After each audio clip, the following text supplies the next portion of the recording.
My friend's got a girlfriend and he hates that bitch. Come on, Max. Oh my He god. tells me every day. I wonder how many people realize that I have no like idea what you're gonna do when we turn on the camera and everything. It's just like, come on, we rehearse this. Let's go. You know the words. Offspring Pretend you immediately don't. do it. I mean, I do like Offspring. Well, you mentioned last time, like I started with the Summer Jam, and you Oh, yeah, mentioned that you would listen to Offspring for the first time in like a decade, and so It's been I I do thought like you'd appreciate Offspring. that. I always I don't know. I think of Offspring and it just reminds me that I need to go play some Crazy Taxi at some point. Why do straight people hate their spouses? I don't know, Spark. I love my spouse. Boomers. I'm just quoting some '90s punk rock. I mean, if you think about it, everyone who's in the Offspring are probably like boomers. Yeah, isn't that so fucking weird that a lot of like the big names that we listened to when we were youngers, but were more like Gen X/boomers than they were our own generation. Yeah, that is weird to think about. And now I think about like today's music, which I've even heard of it, they're all younger than me. Yeah, right. I remember kind of Oh, the man. last, because now there's a whole bunch of stuff that's just like, I don't know who these fucking people are, but Right. one of the last things, the people like that I was listening to that I was just like, okay, these are still my jams, was like Taylor Swift, Lord, all these, Okay. Lord especially, who was like, she made it on the scene, and it's like, oh wait, how old is she? Are you 17? Are you familiar with Hozier at all? Hozier with an H? Hozier. That, no. I mean, that Oh sounds man, familiar. his as far as music how it's is so spelled. fucking good. And I Yeah. looked, I finally like he kept coming up in my Apple Music recommendations, and so I was saving a bunch of his music. So I'm like, okay, I guess I'm a Hozier fan. I ought to look him up and like figure out who he is and what he's about. He's, I guess, from England, but he's like, he's either like 28 or 30, and it's just weird to me that like automatically when I listen to music, I still picture the artist as being like older and wiser than me, especially the ones kind of like him that try to say something in their music. Yeah. And you know, And it's that's a not the fucking case. 28-year-old kid. Which still feels like, I mean, I guess for me, it's like once they're past 25, I don't feel like they're kids anymore. Yeah, no, But- that's true, but I get it. comparatively. They're still, like almost 10 years older. Sorry. It's so weird. It's so fucking It weird. is And weird. like when I watch the NFL, I'm thinking, wow, look at all these big ass grown men, playing football. I'm like, Yeah. oh, they're 23, man. They're 23, and I have done nothing with my life. Yeah, right. and they're also multimillionaires. It's just like, I mean, even though, I mean, I don't think professional football player was in the cards for either of us, but Yeah, no. Well, I've got to address this comment by Sparks here, actually, because this is semi-important. She says, yes, but you're not entirely straight. Weirdly enough, I am. I'm like a big scoop of vanilla ice cream. Like, I make a lot of jokes, and I'm open-minded as hell, or I try to be anyways. But no, I'm like a big old scoop of vanilla ice cream when it comes to that, but, I'm also of the mind I that love that description. everyone of should have being- the freedoms to do as they do, and I'm gonna love you no matter how different or same to me you are. I love the what is to describe cis hetero straight, a big scoop of vanilla ice cream. Big scoop of it. I read a little by. Again, I'm just like super comfortable with myself, and particularly Max, who have always been a little bit gay for. A little bit. I mean, yeah. That's I have a friend who has a theory that we were camping, a lot of us, and they were saying their theory. Well, we were like doing icebreakers. Like, okay, what's something you feel like you could give a thesis on? Like if you had to defend a thesis, like for your doctorate or something. And theirs was everyone's no one's straight. And it's just like, okay, like I don't necessarily believe that, but I get it. Yeah. That there's just like if things are on a spectrum, like I absolutely agree that there's like a complete spectrum for absolutely everybody. But at the same time, I would also argue that being able to appreciate the attractive qualities in another man or another woman does not, in and of itself, make you gay or bi. Right? Yeah, I totally agree. And also, I that's something that I've been trying to do for a few years now, just because I think about how few compliments men get. Yeah, right. You know, from women and from other men. Exactly. And it's just like, we should be fucking complimenting each other, you know? Well, like the other day, well, not the other day. It's not like I perseverate on these things constantly, but like the last time you were over, I think I just made like an offhand comment like, Max, your hair looks really fucking good lately. It's like super thick, and whatever you're doing is working for you. And like the thought did enter my. Shit. What's that? I remember that shit. You know. Okay, good. I'm glad it made you feel nice because the thought entered my brain that like, in like the wrong company, they'd be like, dude, what the hell's wrong with you? Why are you noticing his hair? I'm like, because he's my best friend and I think he looks good. What's wrong with that? Yeah. And it's just like, it feels good to compliment people and then they feel good. You know, it feels good to make other people feel good. Exactly. Kind of and I don't know a single man who, well, other than like maybe people from Trump land, who are going to hear someone, male or female, say, hey, dude, your hair's looking awesome today. And they're going to think anything but like, wow, I feel great. Yeah. Except, again, like I said, maybe like the Trumpers who are going to be like, oh my God, am I projecting gay? And they're actually worried about it. Oh no! Doesn't sleep that night. Just lays in bed looking at the ceiling. Things are different now. Oh my gosh, that's and that is like no snark. That is really sad. It's very sad. It's just hey, like, Bloody Penguin. You should be able to. What's up? Oh, sorry. I just wanted to acknowledge a first-time chatter. Hey, Bloody Penguin. Bloody Penguin, how's it going? And he's just like, I don't know. Don't. Bloody Penguin, you're welcome here as long as you don't try to like sell us penis enlargement products or anything. You know, even then, if it's like a really good one, I'll consider. If it's legit, yeah, right. You know, like if it actually works, you could DM me. Don't worry about it. If it really works, Bloody Penguin. All right, I'm gonna turn my slowly PowerWash puts away the off pills. That's awesome. He'll fit right in here. Wow. Here we go. Sparks, we make exceptions for the good ones. Only the highest quality penis enlargement on Play the Hits. So how's your week been? Well, I mean, what was it? This is the first time in a long while that we're going almost back to back. We were doing Supermarket Sweep. Supermarket Simulator on what a great show. Sunday. That was a great show. Dude, do you remember the original version of that, though, which was on Nickelodeon, the Super Toy Run? Barely. You don't remember the Super... Okay, there is a part of my life that is, like, borderline non-fulfilled by the fact that I never won a ticket to like Toy Run sweepstakes at Toys R Us, man. Like I will go to my grave wondering what that might have been like. I feel like if you went to like a morning opening, because midnight openings for video games didn't exist back then. Yeah. But if you went to like, when we went and got the Nintendo 64, the day it came out, there was a rush. It was just people mad dashing to, I guess the R Zone, whatever it was called. But, let's see. Oh, tab. You always make me feel inadequate. Yeah, oh my God! When you hit tab on this one, you're not going to feel good about our work. I don't know. I know we always say this. I don't know if we're finishing this episode. Like I pressed tab and I'm like, man, why did I spend so much time carving penises and farts into this?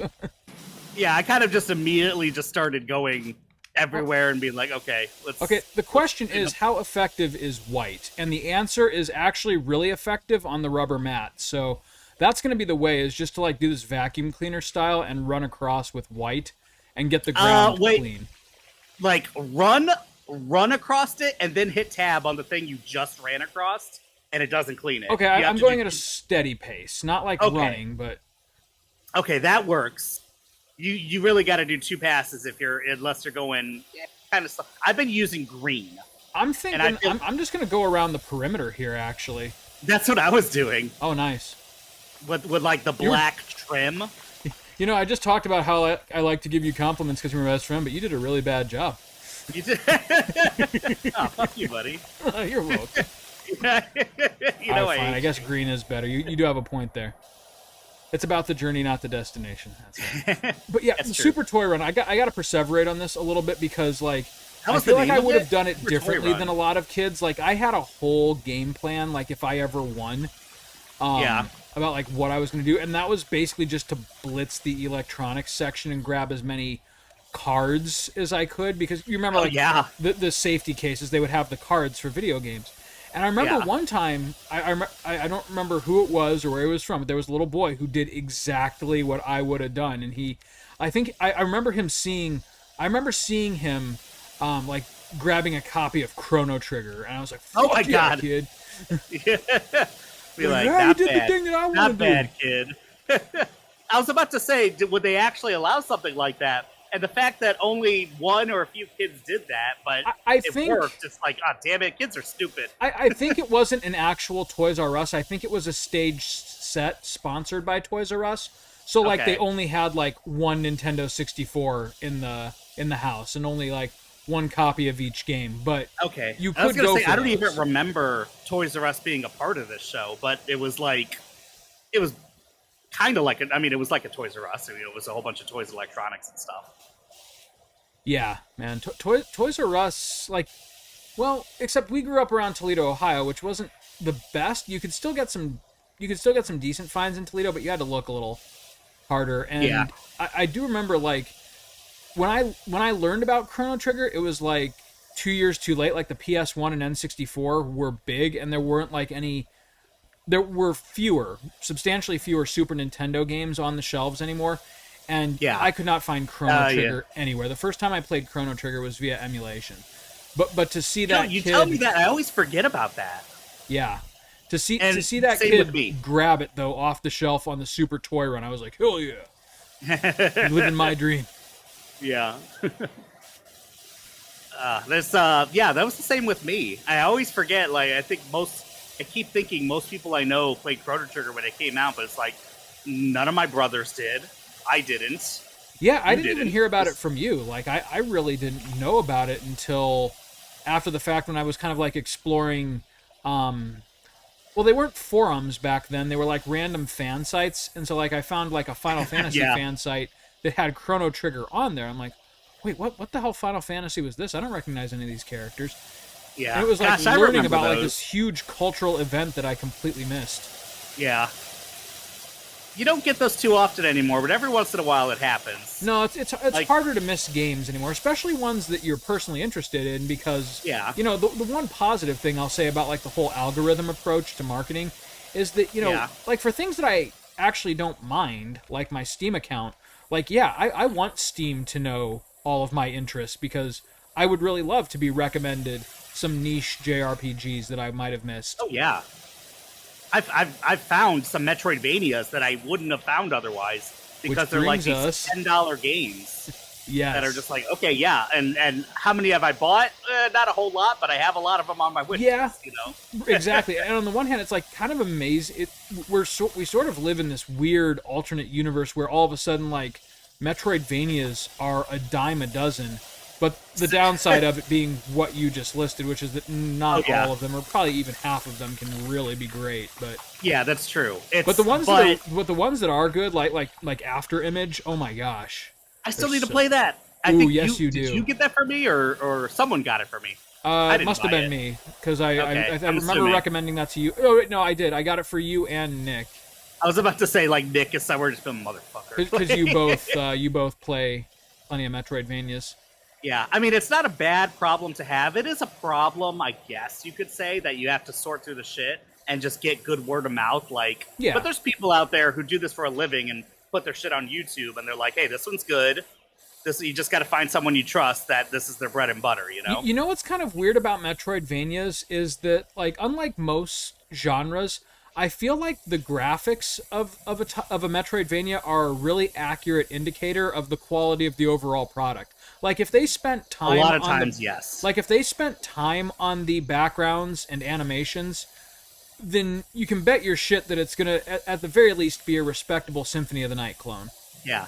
Oh, so I was going to talk about the algorithm with this, but since we're on Metroidvanias, did you watch the whole Nintendo Direct today, or did you like kind of? Do you want to get on that now, or do you want to say anything else about anything? Because this is going to be the rest of the you know what conversation. Let's get on it, because it wasn't just 1 or 2 games that they showed. No, man, this was one of those Blue Moon Nintendo Directs where like banger after banger got announced, and I was excited. I was excited. I'm so glad I tuned in live to it. It was, and there's things that like not even Nintendo that like they announced. What is it? The Capcom versus Marvel versus Capcom fighting classics or something. Yeah, that is on PC and PlayStation as well. And it's a couple of these games are like you mentioned Dragon Quest 3. That I'm probably gonna get the Steam version of that. Bloody Penguin writes, "Hell yes, Marvel versus Capcom is back. Brings me back to the old bowling alley arcades." Hell yes. Oh my gosh, yes. Dude, when you found one of those machines in the wild, it was so special. It was a lot of fun, and you don't see that shit anymore. Especially if you're at a bowling alley or something, it's like the Dave and Buster's type of games that are like Angry Birds or something. It's kind of gotten commodified in that way. A little bit, yeah. Bloomington is getting a Dave and Buster's, and I'm super excited. Oh, that's awesome. Yes. Where are they putting it? My guess would be College Mall, but I don't know. Okay. That's awesome. They all smell the same too. Yeah, the Dave and Buster's definitely has a bouquet when you walk in there. It's plastic and sanitizer and shame. It's you know what's funny is it's not funny, but it's like those kind of things are kind of what are saving malls right now, like big malls. Yeah, is like I mean, there's the few that are like really successful just because they always will be. You know, like the one in Schaumburg where I'm at, but most of them are struggling. But then you get like a Round One or a Dave and Buster's, and you got some reliable people coming. You know, that one in Indianapolis, boss battle. I still got to take you there, don't I? Yes, you do. I was about to say. I thought you were talking about Connor absolutely crushed it at Marvel vs. Capcom. At Marvel vs. Capcom 2? Like to the point where like it stopped just being like, oh, he's button mashing and being super successful. No, he was picking up on combos and like actually getting good at the game right in front of me. That's awesome. And like on that machine, he was like 3rd or 4th overall by the time we had to go. Oh, that's great. Crazy. He was freaking 6 years old at the time and just tore that game apart. And I suck at fighting games. And you're just through stifled tears. I'm proud of you, buddy. Good job, little man. The guy behind the register was super cool. Like it was a slow day, and he started like watching us from his desk, and he just brought up like a bumper sticker for Connor because he was having such a good time, and it was really that's cool. Awesome. Yeah. Like, here you go, buddy. Yeah, you got to take me there. I got to take you to Galloping Ghost and Oswego at some point. Yes, please. Which, I gotta just fucking come to Chicago and hang out. Yes, you do. Got to come see my new place. Yes, please. Let's do that. But so much in this Direct. Holy shit! Like, oh man, it started with Mario and Luigi, which was a shock. Yeah, a new Mario and Luigi game on the Switch this time, and it looks awesome. Like the style of it, I love it. Yeah, I mean, I guess like the art style is the Mario and Luigi art style, but it's 3D from the GBA, now. But it's like brought to life. Like it's like seeing the artwork come to life. Yeah, definitely a different look to it, you know? And so I'm like, okay, like the whole island hopping kind of thing, I'm like, okay, just, I'm not like the hugest Wind Waker fan, at least the OG Wind Waker. Uh-huh. But I don't know. I'm definitely excited for that and shocked just because what was the studio? Like it was an inside second party studio and they closed down like a few years ago. Have you played any of the Mario and Luigi games? I have beaten none of them. I've played Mario Superstar Saga on the Advance, and what was the second one with the babies? Bowser's Inside Story? No, that was the third one. That was the third one. There's a second one, Partners in Time or something like that. Was that on DS or GBA? Nope, that was on regular DS. That was on regular DS. Okay, no, I missed that one, but I've beaten Superstar Saga on the GBA, and I've beaten Bowser's Inside Story. And I gotta say, I love the direction those games go because they take a really irreverent, almost like not Ren and Stimpy, but as close to Ren and Stimpy as Nintendo is willing to get kind of approach. Like Mario has like an attitude, and I love it. Yeah. Like You know he'll what? knock I'm the kinda shit out of walking all over Toad the for no place. reason, and yeah.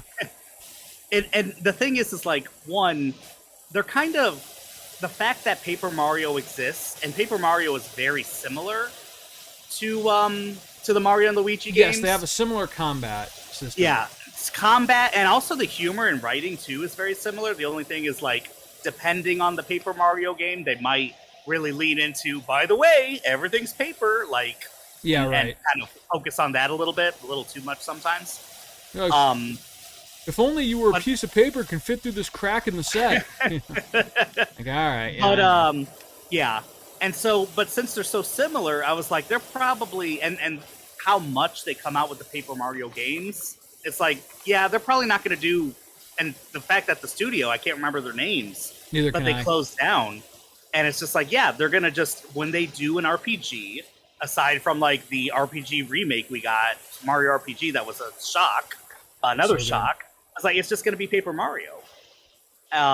That's kind and that sells better than the Mario and Luigi games, I have to imagine.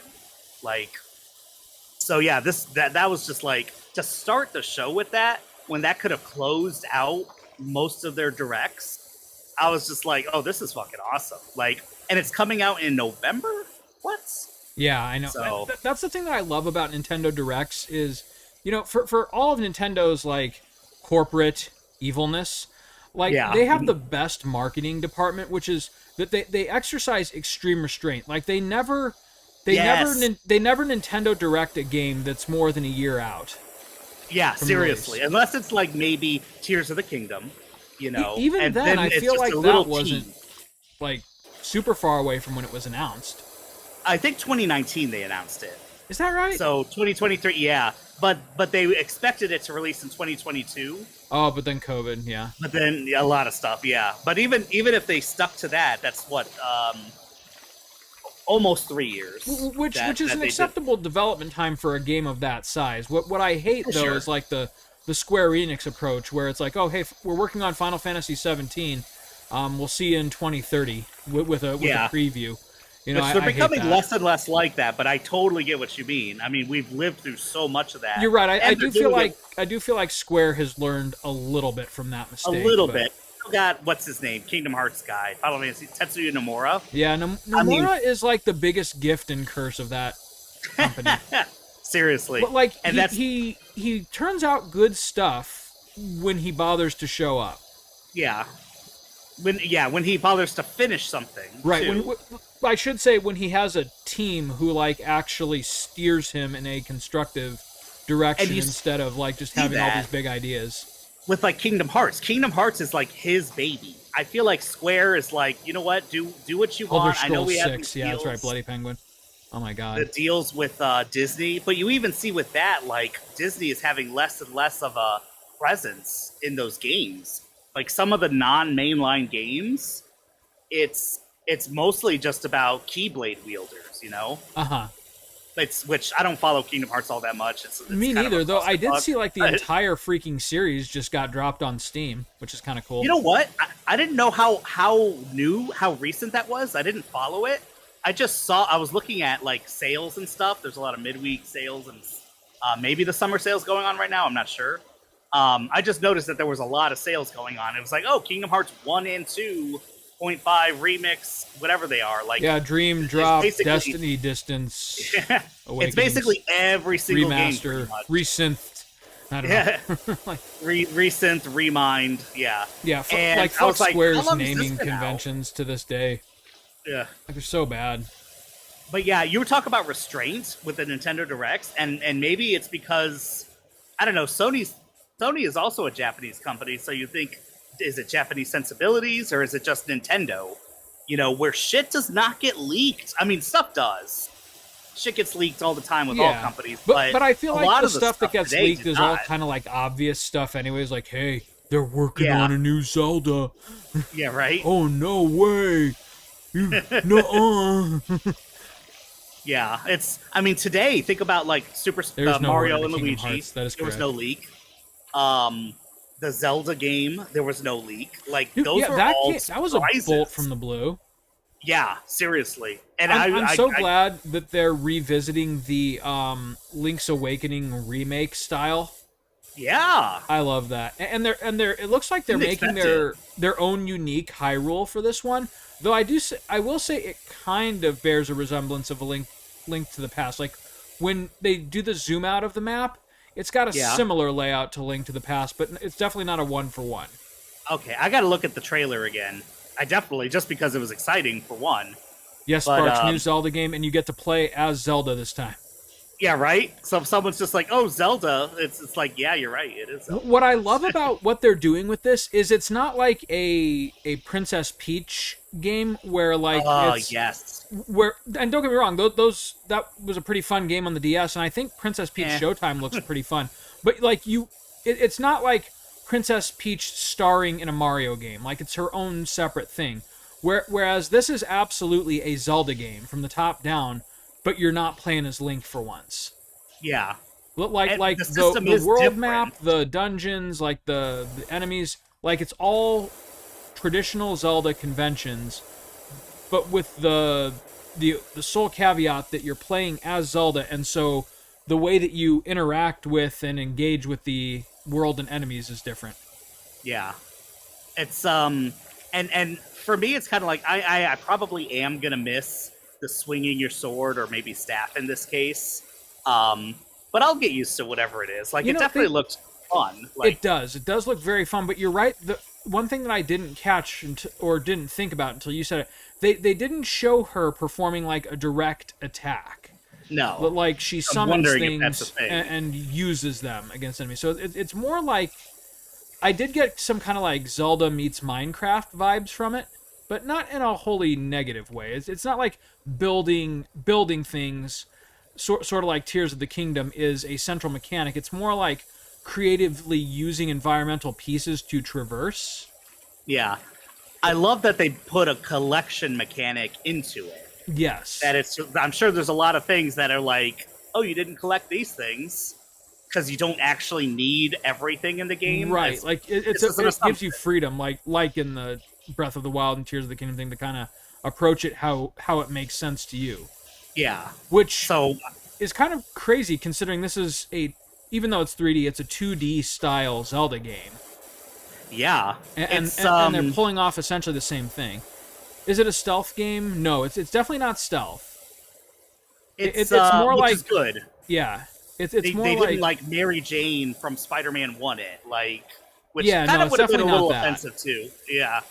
It's more like, you know, Zelda is like if Link is a sword character, Zelda's a mage, and Yeah. so it's like creatively using her magic to get around the map and kill enemies. But Like, like the definitely structure watch- is still very much the same: explore Hyrule, go through dungeons, rescue Link. I would definitely say watch the trailer, Penguin, but like This is Sparks, but you'll yeah, Oh, this is Sparks. Okay. See, and now I got to bring up the fucking chat. you gotta prove the shit. But yeah, it's like they're called echoes. This is what Zelda uses. And Yes, what is that's it right. called? Her magic Zelda is called the Echoes of Echo Wisdom. System. And so you collect echoes. Yo. Um Oh, you got that dinosaur clean? Nice. But you basically it's like, I don't know about if it's every object in the game, but you like collect these things like, hey, now you can make an echo of a bed or an echo of a crate, you Yep. know, and you can use those things to like jump over obstacles and stuff. But you can also have echoes of enemies, and that seems to be the primary way to fight. And I kind is- of wonder, like, how broken of a system that can be, because, like, you know, you really, like, other than dodging their fireballs or whatever, how do you really fight bosses? You just send an army of moblins to do it for you, right? I'm assuming, yeah. Which leads me to believe that this game will be less combat-focused and more puzzle-focused than Yeah. previous 2D Zeldas, which is fine. That's what I'm thinking. Like, yeah. I really missed that style of Zelda, where it was, you know, just like 2D dungeons and puzzle-heavy layouts. It's and you talk about how broken could it maybe be. That was super satisfying getting all 9 of those tic-tac-toes at once. The pole, yes. Let's clean the tic-tac pole. You do like to clean a good pull. But this is very relaxing today. I feel like I could just do this without thinking in a big stage like this. Yeah, same. It helps that a Nintendo Direct is out and we're, It was passes it was the time. fucking amazing. Yeah, it was. So yeah, the Zelda game looked awesome. Mario and Luigi, huge surprise. The fact that they put that in the beginning and that it's coming in a few months is great. Yes. The Marvel vs. Capcom, I already talked about that. I never thought I'd be able to play the X-Men versus Street Fighter through MVC2. Those games, yeah. you actually, there's no way to buy them until this comes out. Is that right? It used to be MVC2 and MVC1, I think, for that matter, were like on the PS3, Xbox 360 systems. They actually got taken down. No shit. You can't buy them anymore. And ever since Marvel vs. Capcom Infinite, the relationship between Marvel and Capcom, I mean, it wasn't great. Like, you'd think they weren't going to collaborate on anything. You would think that would lend some dramatic tension to their fighting games. Yeah. I was shocked by that. I was not expecting that. That is very exciting. It was, and it was just like, wait, shit, is this? I mean, I'll do it if it is, but is this like tied to just the Switch? I was thinking that can't be right. And yeah, sure enough, it's like, okay, no, it's on PC, it's on PlayStation. I don't think it's on Xbox for some reason. Max Sparks asks you what happened between Marvel and Capcom, and I don't know the answer to this. I don't know if it was like the sales of Infinite were not fantastic. So I don't know what actually happened with them. I just heard from like fighting game community, like people I follow, like Maximilian Dude, that's just like, oh, they're done. They're not making these anymore. Just donezo, huh? They're done. They're not profitable. They don't want to. Marvel doesn't want to like seemingly doesn't want to I think Marvel is becoming a a much more guarded property because of how, I don't want to say rough, because I truthfully haven't kept up with it. Yeah. But I feel like the MCU has stagnated quite a bit.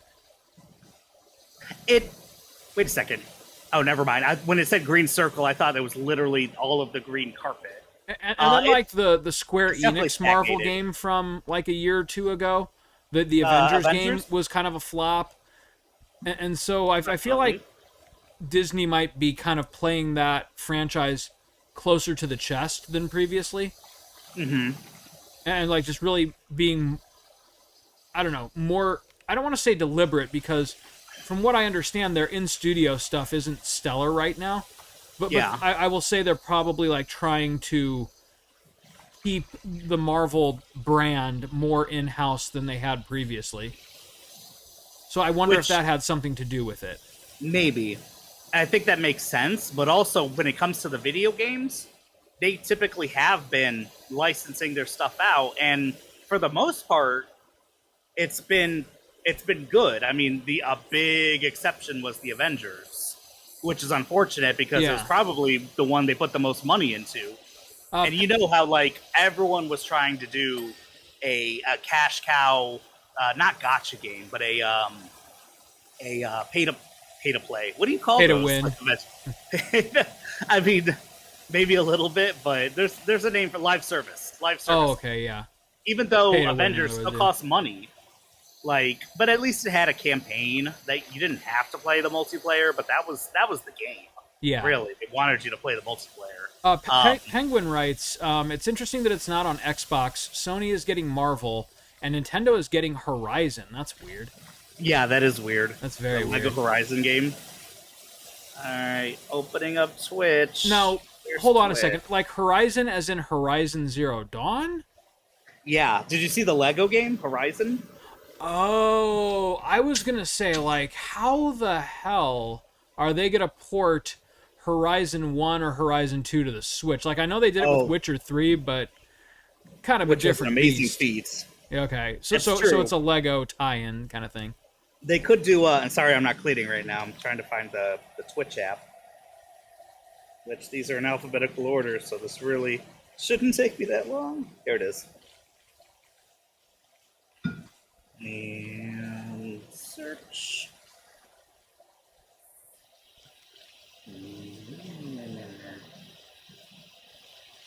Lower volume. There we go. Okay. I'm back, baby. Yep. Yeah, it's the Lego game looks kind of interesting. It looks different than most Lego games. Okay. If you get like Star Wars and Indiana Jones, like those are like, Dude, remember when Lego took like a big freaking risk by releasing a essentially like comedy cop open world adventure like Lego City Underground? no, I don't. And it was That was a really game? freaking good.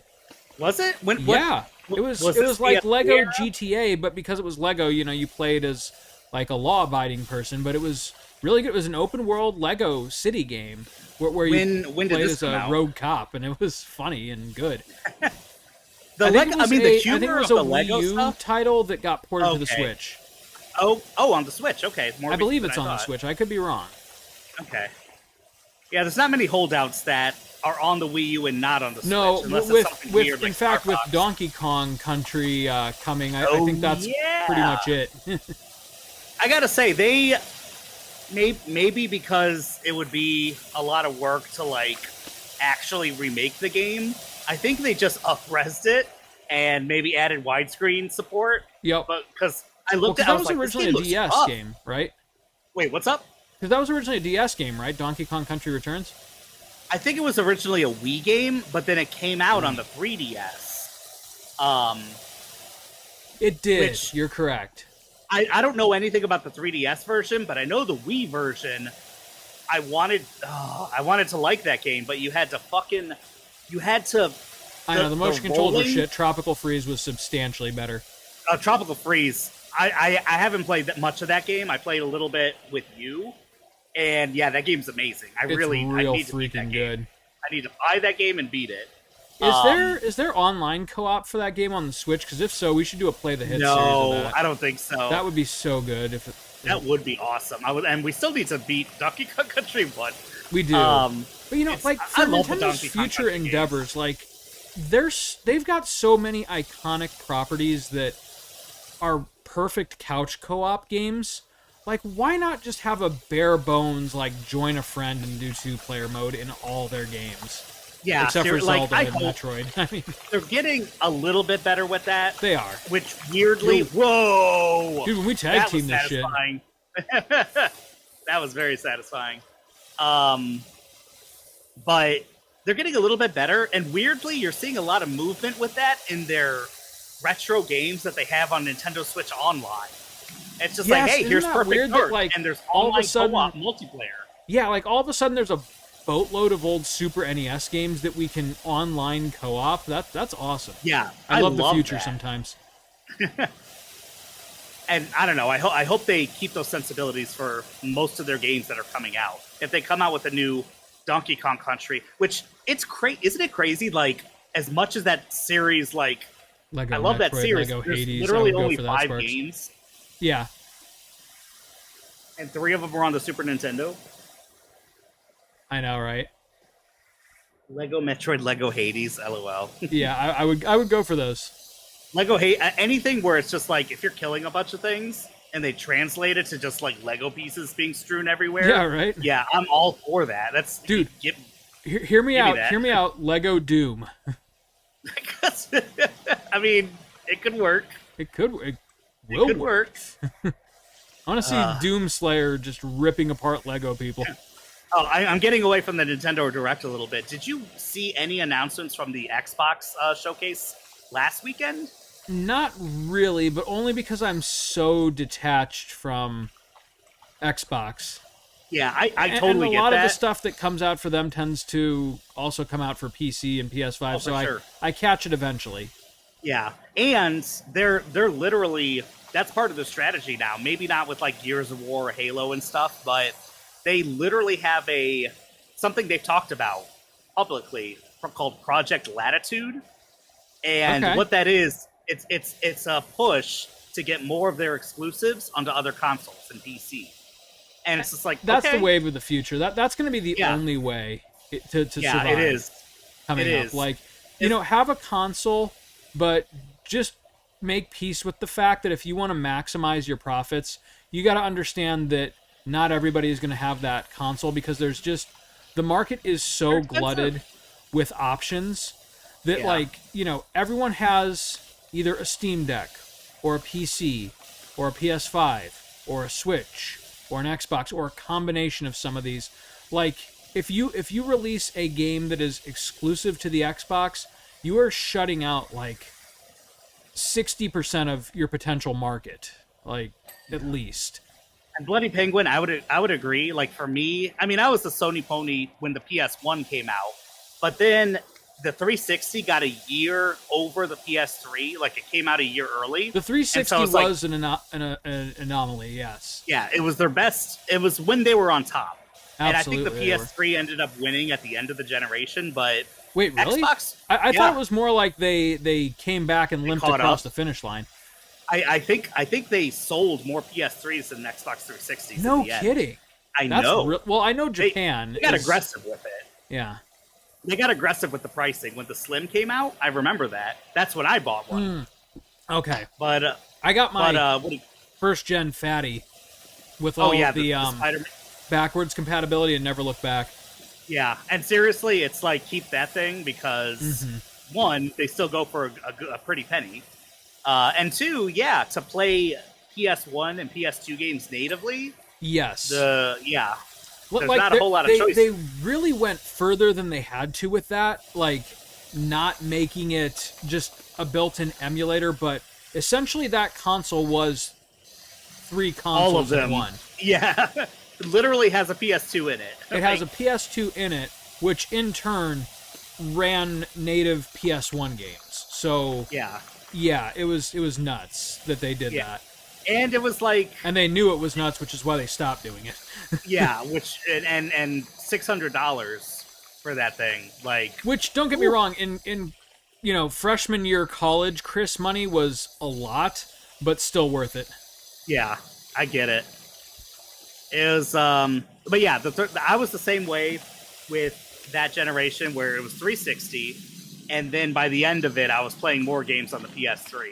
Even though the multi-platform games a lot of times ran better on the 360. You played, and they were like ported to the PS3. Yeah, I can see that, Sparks. Sorry, didn't mean to cut you off, Max. Oh, no, it's fine. What do you call it? But yeah, anyway, the Xbox showcase, it was pretty good. Actually, it was really good. Okay. When it comes to Xbox showcases, it was the best one I've ever seen. Ooh, okay. And I watched these things. So, and I'll send you some trailers just for some games that are not Xbox, like, oh, here's Halo, here's a shooter. Like, they did have a Gears War announcement. I don't care. That's still my stereotype of Xbox. For sure, I get it. But I'm like interested PS3 in the games generation. like fucking, what was it? Tango Gameworks. The music game. Why can't I think of Hi-Fi Rush? Ooh, like, yes. Just original games like that are like, oh, this is my jam. There was this RPG. I think you will be excited for this one. It was my favorite thing of the show. It was the 33rd Expedition, or Expedition 33, something like that. Have you heard of this one? Player or something? Wait, what? Oh, we might be thinking of two separate things. I saw something really interesting. It looks like a sort of Western-inspired Final Fantasy, but we might be talking about two separate things. Expedition 33? Because it kind of is. It's this one that I'm talking about. This one is like Mario and Luigi. This is literally how I would have described it before today. Is Mario and Luigi, as far as like the timing and stuff, or maybe Paper Mario, with really modern graphics. And does the main character have a beard? I don't know who the main character even is. Okay, was there a roguish-looking gentleman with a beard? Maybe. Shit, you're not doing me any favors here, Max. Sorry. I don't know. You're gonna have to figure out the name of it. All right, let me look at Steam real quick. There goes all our art.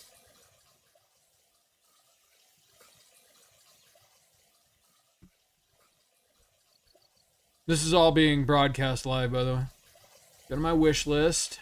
Oh, nice. It is called... Oh, shit, it's not in order of when I added them. Oh, yeah, Claire Obscura, right. Expedition 33. Yep, that is it. Oh, you... So where'd you see that? Did you see it on the showcase or? I think I just saw a random YouTube trailer of it. Rip Steam.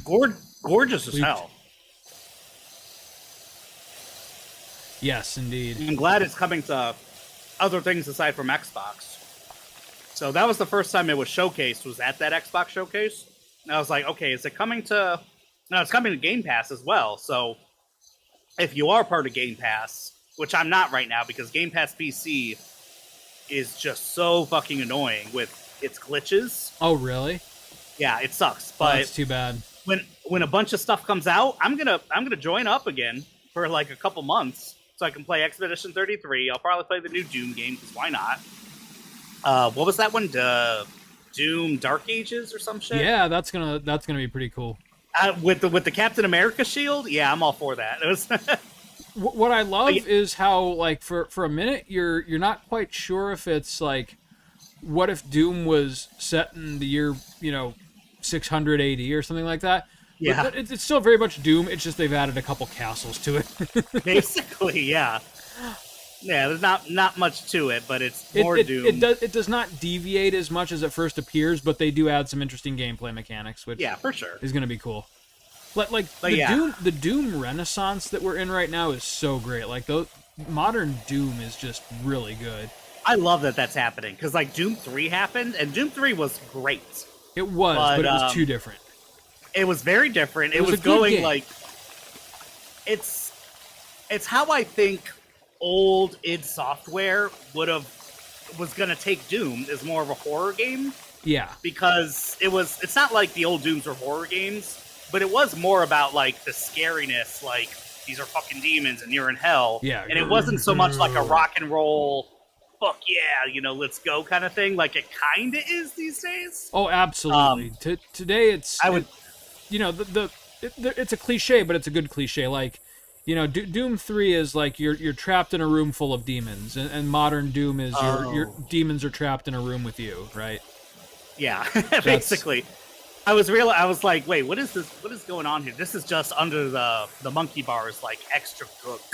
That the green, well, if you stay on it for long enough, it'll go away. I'm just gonna. It all eventually goes away. It all eventually washes away. There we go. This game is just a big metaphor for life. What the fuck was I saying? Doom. Yeah, that's Doom. Right. Isn't that Doom? Doom. There was a sale the other day. So what else do I have on my wish list? Fucking Rise of the Triad has a remake. So it's like, okay, Rise of the Triad was a weird game. There was a lot of shooters back in that late 90s. That was too many of them. A lot of it was kind of shovelware, but there were some really good ones. And Quake was good. Hexen was good. I don't know if did id Software do Hexen, or is that someone else? But I don't know. If not, it was very clearly inspired by id. Yeah, for sure. But yeah, there's a lot. I'm glad Doom is back as well, and that it's doing as well as it is. And I'm assuming the new game, just from the looks of it, is going to be more Doom Eternal than Doom 2016. People say that all the time, but like I don't see a tremendous difference between the two. Like I just see Doom Eternal as a natural evolution of Doom 2016. I would agree with that. Like, yeah. I don't like a lot of people were like, oh no, I strongly preferred Doom 2016's style. I'm like, it's the same damn style. It's just that Doom Eternal does more verticality. There's more platforming, I guess you could say. The stages are bigger, but yeah, aside from that, they're very similar games. Yeah.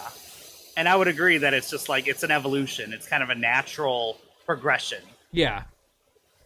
Like I don't quite see them as like, two fundamentally diverse directions for the franchise.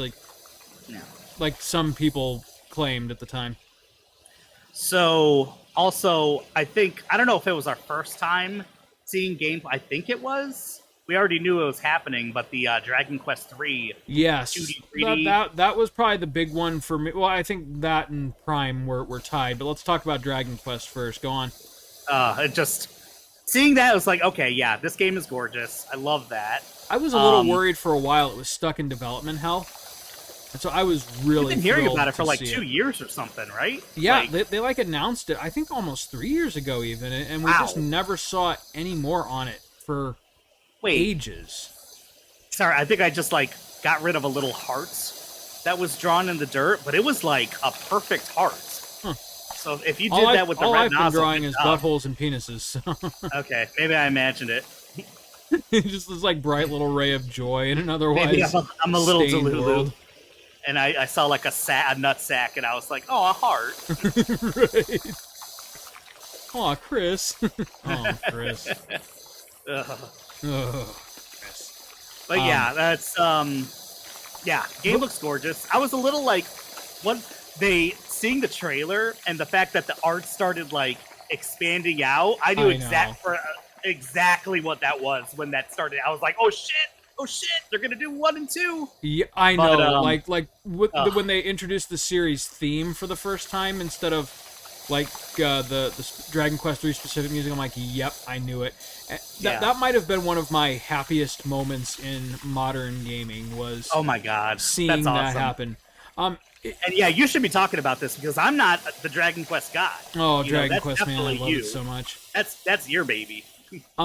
So Dragon Quest 1 and 2 are very, very dated games. I'll be curious to see how they adapt them for the HD 2D remake, and if they try to do anything different with them. Like, 3 is kind of the first quote-unquote modern Dragon Quest, in that a lot of the things that are staples of the series today had their origins in 3. Still an NES game, right? Yeah, still an NES game. And even though it's an NES game, like, unlike Final Fantasy, where, like, the NES games really don't hold up so well unless you play them in a re-release version, like, Dragon Quest 3, like, you can play it on the NES, and it holds up pretty well as an indication of what Dragon Quest is. Okay. And you can't really say that with a lot of NES games because it was so, early gaming days. Yeah. It was like not even just talking about the graphics, it was people hadn't been making games long enough yet. Yeah, to like, understand what was like frustrating and what was challenging, kind of. And especially with Final Fantasy, you see that. And slowly but surely, it's like, oh, you know what? If the enemy is dead, maybe they attack another enemy. Right. Like, well, stuff like that. Final Fantasy 3, for instance, they were so close, except they forgot to introduce a in-dungeon save mechanic, and that game had really long-ass dungeons. And so, like, you got to the final, like, it was entirely possible, because there was no saves, there was no tents, it was possible to get to the final boss, having spent, like, 4.5 hours in the final dungeon to get to her, and then lose, and you having to start all over again on it. And that was you just reminded me. shitty. I forgot 1 and 2 didn't have that. No, they didn't either, but their dungeons were blessedly much shorter. I mean, 2 is just a bad game. Until I mean, until it is. You're right. Re-releases. It is. It's just like when I played those games, it's only been the newer, the more modern versions now. Yeah, like even the modern versions of 2 still aren't great, but they are at least playable. It's like if you're playing them all, it's like, okay, which I've actually never played the Pixel remaster of 2. Did they stick to the more modern system, or did they go back to the crazy weird system they had? But like, I think, didn't they? And then they just changed it a little so it wasn't as nuts. You couldn't game it. Okay. Well, so like, what do you mean like more modern system though? Like on the GBA, they changed it so that it wasn't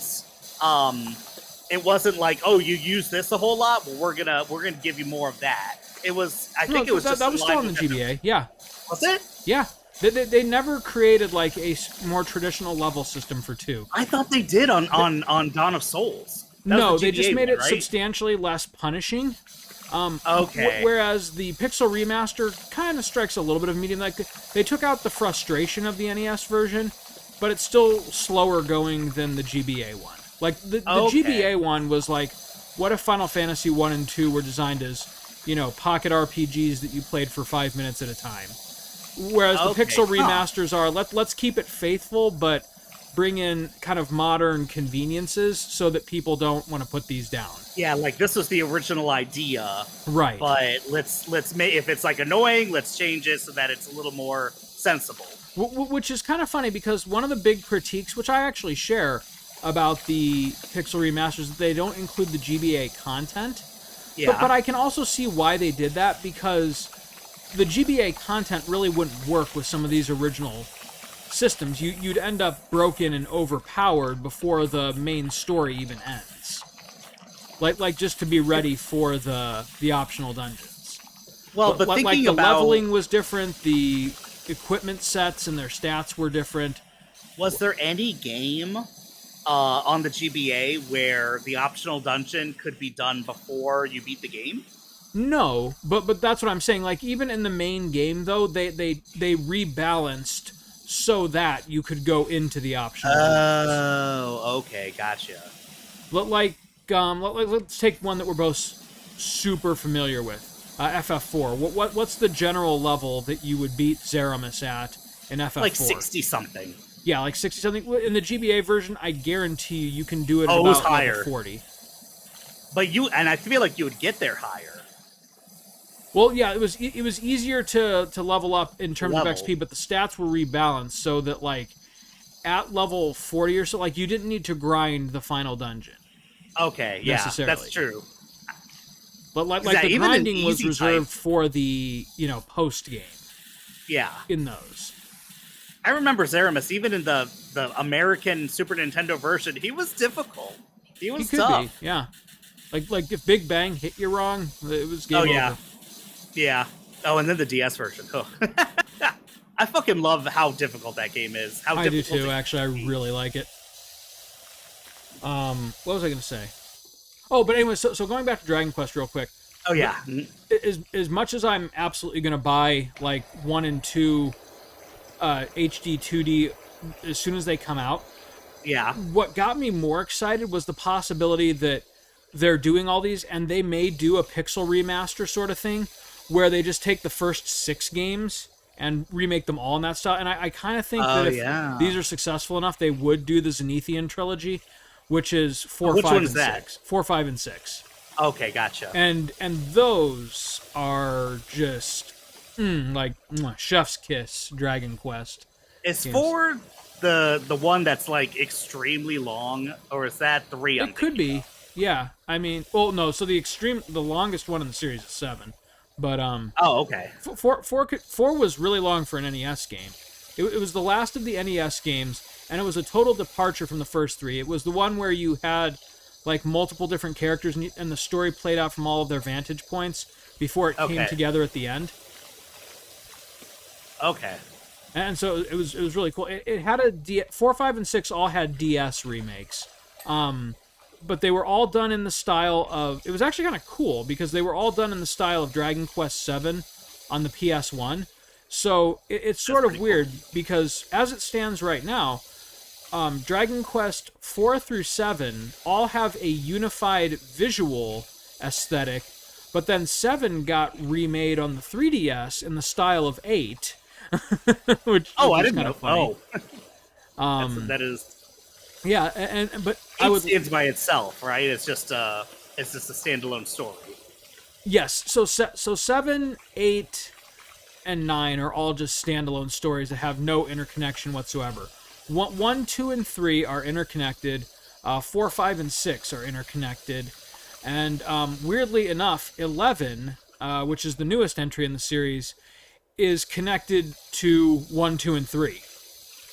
Oh, interesting. But only vaguely, like only in a Okay. post-game sort of, this was a prequel all along sort of thing. Oh, that's cool. It is. Spoilers, no, I'm It's kidding. very cool, but it's also like the game would have been just fine without it too. But I appreciated it. But yeah, I would love to see the first 6 games all done in the HD 2D style, and for them to eventually have like a collector's pack with like a special edition with all kinds of cool stuff for long-running fans of the series. Yeah. Oh, that would be awesome. Mm-hmm. I hope so. Like, and I'm sure, I know this is like rebuilding the games from the ground up to do this style, because it's not just different graphical style chibi. Right. It's like, I'm sure some things are like, in order for this to work, we actually have to make this area bigger. And, correct. Yeah, and like do, Dragon Quest. Whole thing. So this isn't even the first remake of Dragon Quest 3. There's a even on the Switch, there were mobile Oh ports. yeah, There were I mobile forgot about ports that got ported to the Switch. And I actually, the funny thing is though, they were only released in Europe and Japan. So I imported the European version, and I have that for the Switch. Wait, did they eventually come to the U.S.? Because you go on the eShop, and there's Dragon Quest 1, the 2, physical and 3. collection never came to the Oh, US. okay. So I have a cartridge with Dragon Quest 1 through 3 for the Switch, which are enhanced versions of the mobile ports. But they share the exact same layout and design of the original, just with better graphics. Okay. But you're right. Looking at the game as it appears in the 2.5D remake, it is absolutely a total rebuild from the ground up. Yeah, that's a labor, and I know they could do it, and there would be, apparently there's an audience, because it's like, part of me surprised they're even doing this with games these days. So I'm really glad that they are, because I'm just glad that it's coming to the U.S., to be honest, because Dragon Quest, yeah, I mean, it does okay in the U.S., but in Japan, it's like a cult following. It's like a... I think to this day, when a new Dragon Quest comes out, they have like a national day off work, because that's awesome. Because such a tremendous percentage of their population just calls in sick that day otherwise. Yeah. so that they can stay at home and play it.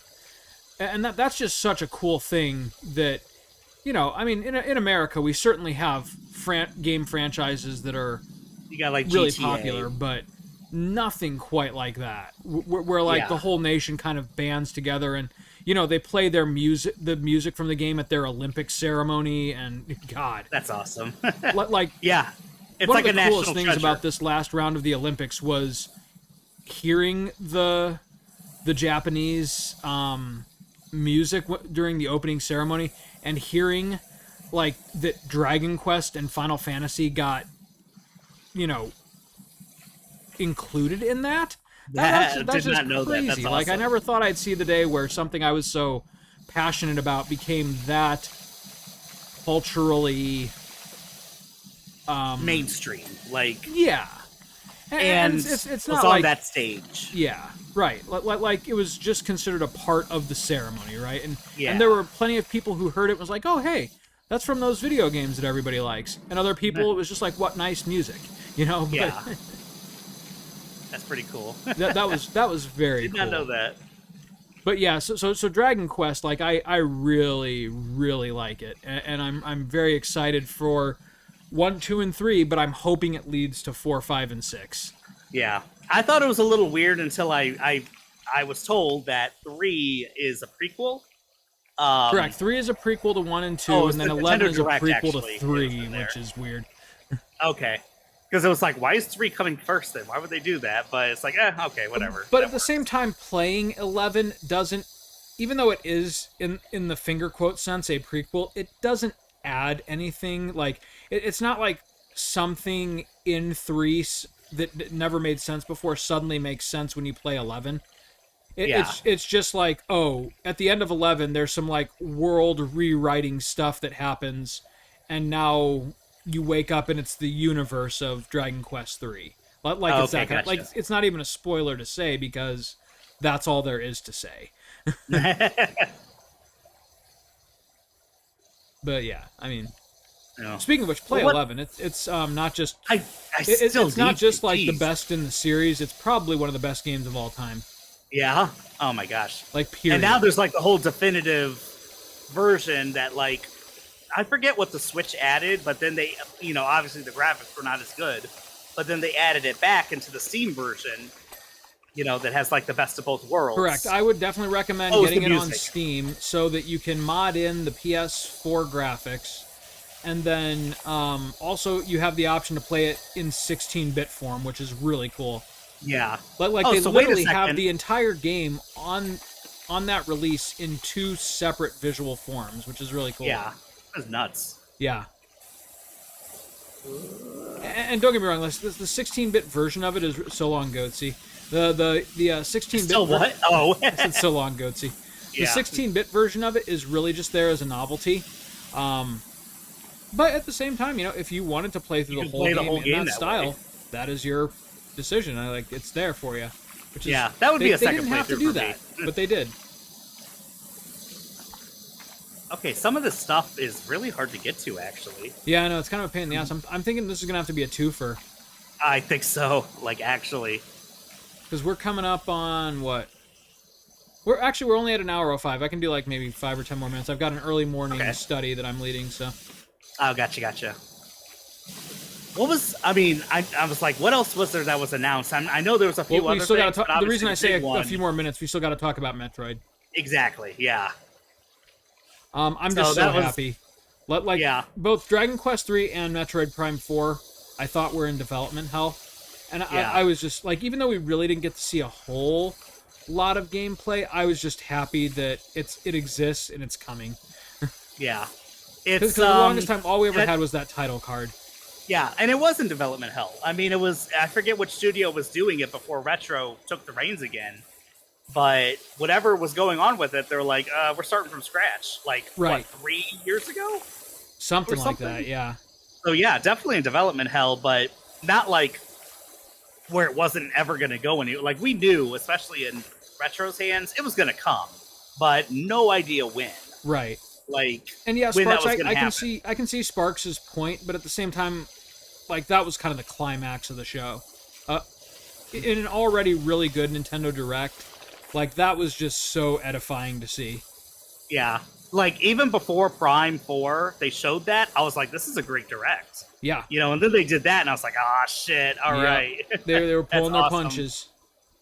Yeah, I'd say I'm probably more excited about Zelda and, I don't know, maybe even Mario and Luigi, but definitely excited for Prime 4. Yeah, I am all about Prime. Metroid is one of those series that no matter what form it's in, whether it's the 2D versions or the first-person versions, I just love me some Metroid. And one of the comments... The universe is just fun. Yes. Spark says, "Oh no, I'm surprised that you didn't bring it up right away." Yeah, because I wanted to save it till the end too. Because one of those strange comments that I'm reading, at least on the Reddits, is that it looks really good, but it looks really safe. They're not doing anything drastically new, and it kind of looks just like the GameCube games.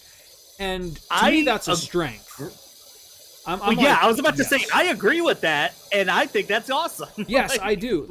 It basically just looks like, what if a GameCube game was released in HD in 2024, and that's... Yeah.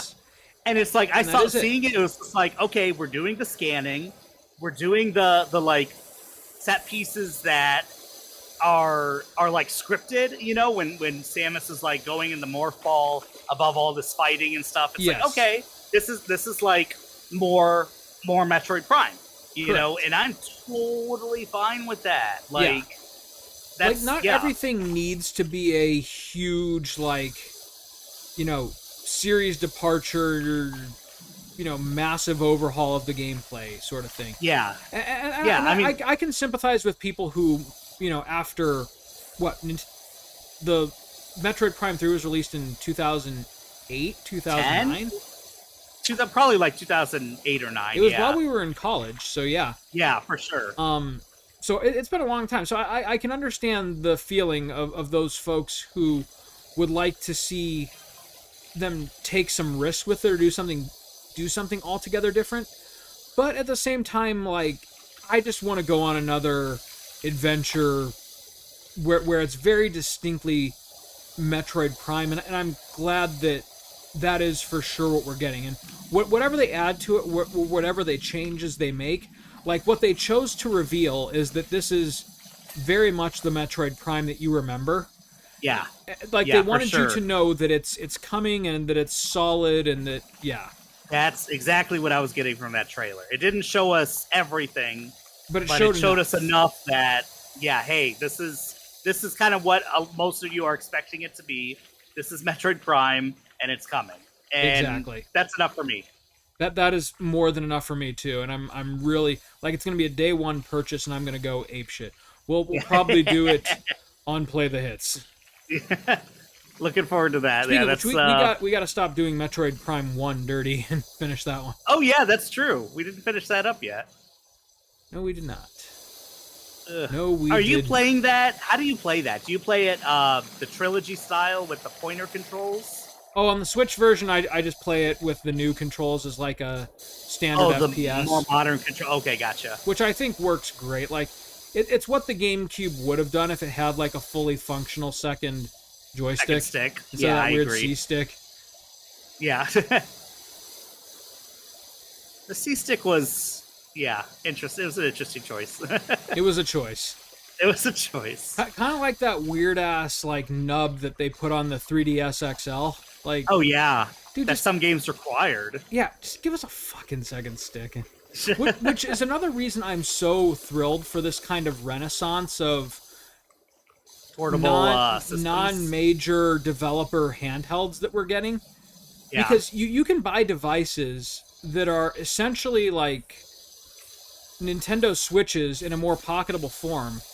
That have, like the complete range of joysticks and can emulate all the old systems, and it's really cool because like 3DS games and such will actually play better on some of these emulators than they did on the original hardware because they're not stifled by the Nintendo weirdness control scheme. Yeah. It's the technology for these things has really just jumped ahead. Massively so. Yeah. It's pretty cool. It is. But yeah, going back to Metroid, I will absolutely be buying that day one, and I hope you're ready to play that with me here on the channel. Yeah, looking forward to that one. When? Oh, but all they said was 2025. Right? Yeah, it could be January or could be November. We don't know. Yeah, I'm hoping for spring. I'm hoping it's not a fall release. Yeah, I hope spring, like quarter 1, quarter 2. Sparks writes the 3DS itself was a choice. Yeah. I mean, it was a transition system. Like it was a slightly more powerful regular DS with the 3D gimmick.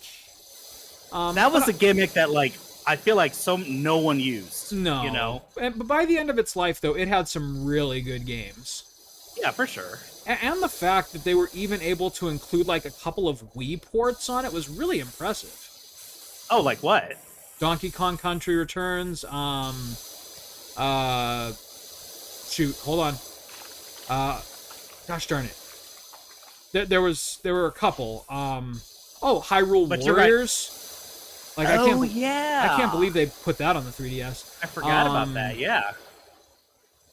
They did their own new Super Mario Brothers game, but it was still like on par with the Wii's visuals.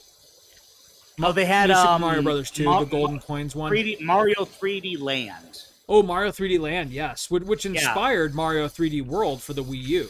For sure, Mario 3D Land was a good-looking game too. It was, and it played really well. It was a hella good game, actually. I still got to get 3D World on the Switch because I'm hankering to play that. What was I? I was playing Mario Maker the other day, and like the Mario Maker 3D World like style, I was like, yeah, 2D is fun, but I gotta play this game again, because I played it on the Wii U. Okay, yeah. Yeah, Mario 3D World is just fantastic. And the Switch version is the best version anyways because it includes Bowser's Fury, which is, they could have released it as its own game, and it would have been pricey for what it was, but it still would have been acceptable. It would have been almost like a filler Mario game. But as it is, it's really good, and the fact that you get it packaged with Mario 3D World is incredible. Yeah, which is already an amazing game. I hope we get something kind of in the same vein again. I mean, I don't know, like put out Galaxy. I'm sure we will. I would love a new Galaxy game. Come on, but it was just such a weird. We talk about 2.5, and that is like the 2D sensibilities, but in 3D. Like, just a very interesting game. And I was all for it. I do feel like we are owed at least one more game in the exact style of Mario Odyssey, though. Oh my god! Like, yeah. if Mario Galaxy could get 2 games, there needs to be an Odyssey 2. Yeah, that would be, and I don't even care if just kind of like Galaxy 2, I don't even care if the story is garbo. Like, I just want more stages. I know. Where I can go nuts with Mario, like in Cappy. Mario Odyssey was like the most perfect platformer I've ever played. It was also extremely long for a platformer. Yes. But I feel like I still didn't get enough. And that's not that's not a critique, that's a compliment. Like, Nintendo made a game that was so good that I poured like 50 hours into completing it, and at the end I was like, oh man, come on, where's my DLC? Give me anything, man. Yeah, hey, you got a Labo with it. I even played the fucking Luigi balloon catcher game. I was me too. That's fun as hell. It's so Although good. we do on this channel, we do have to do 2-player Mario Odyssey because there's a mod. We'll have to just do that through methods. Nintendo has made it a little harder. Any way possible? But, it is possible. There's another, like, I mean, like, we'll have to do it any way possible. Wink. Wink, wink. It was a steal. Mario Odyssey was. The way I see it, though, like, if I don't actually currently do any Switch emulation, but if I did, I own like every single game, either digitally or physically, that I'd want to play for the Switch. And I'd want to play. So. Yeah, I definitely support, like, any game I'm gonna play on the Switch. I own, like, obviously, like Tears of the Kingdom, Breath of the Wild. Yeah, I own those games. Are you kidding me? I own those games like day one. Speaking of retro style handhelds, have you seen the Odin 2 Mini that just came out? I don't think so. Oh, so no, definitely not. It's a system that just came out like a month ago, and it's built. It has the exact same footprint as the PS Vita. Okay. But with the power of the Odin 2, which is currently kind of the reigning champ of, the off-brand handheld market. So it can play all games up through the Nintendo Switch perfectly. Yeah, that's nuts. It is nuts. And the Odin ones use, I think most of them actually these days use the Android OS, right? Yes, they've got like Snapdragon chips, and they're really powerful, and they're about as expensive as a Steam Deck, actually, but they're solely for the purpose of emulation. Yeah. But anyway, so what I was going to say, though, is that, if I were to ever buy one of those, that would kind of be like my all-in-one. I'm just kind of waiting to see what's next, because I'm kind of thinking that the next place for them to go is a dual screen system. Interesting. Okay. So that, like, DS emulation would be a lot better. And that would probably be the next one that I actually buy. Okay. Because I would love a device, and the way that I picture this, and I only say this because I'm confident that someone will have the same idea and make it eventually. I would love to see a system that has dual screens, but it's not like always dual screen. Like, you remember the PSP, what was it called? The PSP Go? No. What is that? So it was the last generation of the PSP, and it was digital games only, and it had a screen that slid up to reveal the controls. Yeah, I do remember that. Yeah. Okay, so I would like to see a DS emulator system in that style where, like, you can play it as a standard solo, like, if the screen is slid down, the bottom screen is hidden and it's turned off. But if you slide it up, it can become a DS emulator. And it could essentially, like, have that same Snapdragon technology that can play everything through the Switch. Yeah. And that would just kind of be my all-in-one, like, pocket system. I hope so, because the thing is like, you have to imagine. I guarantee you, in the next 5 years, someone will have that exact product on the market. Yeah, and it's like these systems. It's not like the audience; they're not selling tens of millions of these things. No, but they're doing enough that it's worth their time to make it. It seems it's absolutely profitable. Yeah, I really hope that they do a dual screen, and I like your idea of a PSP Go style where Yeah. it's not always two screens. It's just Right. there So, when so you it's not need like it, when you're you know? playing Super Nintendo games, you have this like black screen that just makes the whole experience uglier. Yeah. Yeah. I guarantee you, one of the three big ones will do it, and the big ones right now are Ioneo, Odin. RetroTink, and Anbernic. Okay. Like Does they're in Odin? like a three-way battle for like the Chinese emulator system king. I So- remember when Odin first came around, you could just buy the systems as is, Yeah. but they also had an option you could basically buy all the parts, and they would send you all the parts, and then you put it together yourself. Oh, like a Raspberry Pi. Yeah. A little, yeah, and it wasn't like that much work. They, you didn't have to buy anything else, to make Right. it work. But it was a little bit cheaper, and it's like I wonder if they still do that. That'd be kind of I don't know, satisfying to actually. like. But when the I wouldn't be system- surprised if they stopped. Yeah. But when the system that I just described to you comes out, I'm essentially just gonna like buy that and a like 4 terabyte micro SD card Yeah. and just put like the entire game library that I care to own on that one device and have that be like, just year 1 through 37 of my life compiled Oh on a my single God. game machine. Also, I just saw Sparks' comment about Bowser's furry. Bowser's furry. Oh yeah, that's right.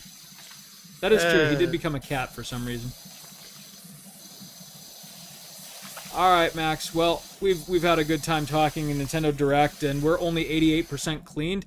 But I'm thinking next time. That's more than I thought. Yeah, I'm thinking next time we finish this swing set, and then we do another FF7 one. Okay, that sounds good to me. All right, Sweet. man. I'll see you next time. Have a good night, buddy.